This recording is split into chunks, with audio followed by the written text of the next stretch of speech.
بسم اللہ الرحمن الرحیم۔ نویں وجہ یہ ہے کہ قرآن نے اعلان کیا ہے کہ اس کی حفاظت کا ذمہ خود اللہ تعالیٰ نے لیا ہے۔ وہ قیامت تک بغیر کسی ادنیٰ تغیر و ترمیم کے باقی رہے گا۔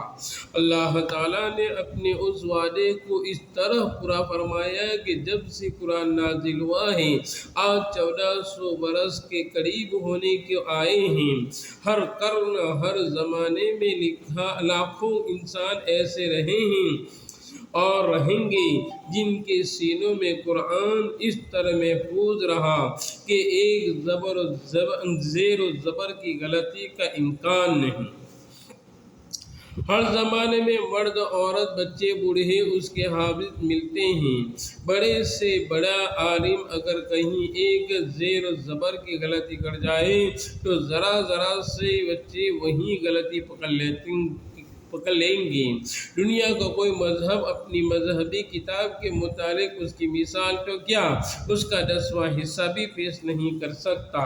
بہت سے مذاہب کی کتابوں میں تو آج یہ پتہ چلنا بھی مشکل ہو گیا ہے کہ اس کی اصل کس زمانے میں آئی تھی اور اس کے کتنے اجزاء تھے۔ کتاب کی صورت میں بھی ہر قرن، ہر زمانے میں جتنی اشاعت قرآن کی ہوئی، شاید دنیا کی کسی کتاب کو یہ بات نصیب نہیں۔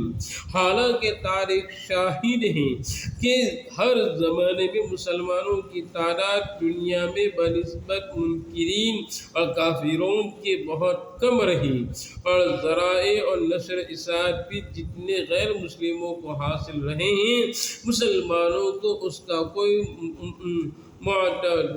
معدد بھی حصہ نصیب نہ تھا۔ مگر ان باتوں کے باوجود کسی قوم، کسی مذہب کی کوئی کتاب دنیا میں اتنی شائع نہیں ہوئی جتنا قرآن شائع ہوا ہے۔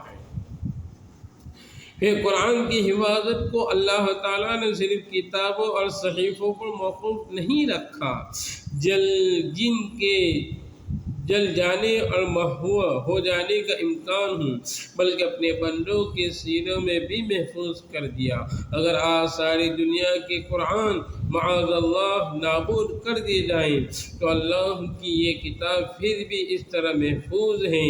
چند حافظ مل کر بیٹھ جائیں تو چند گھنٹوں میں پھر ساری کی ساری لکھی جا سکتی ہیں۔ یہ بے نظیر حفاظت بھی صرف قرآن ہی کا خاصہ اور اس کا کلام الہی ہونے کا نمایاں ثبوت ہے کہ جس طرح اللہ کی ذات ہمیشہ باقی رہنے والی ہے، اس پر کوئی کسی مخلوق کا تصرف نہیں چل سکتا، اسی طرح اس کا کلام بھی ہمیشہ تمام مخلوقات کی دستبرد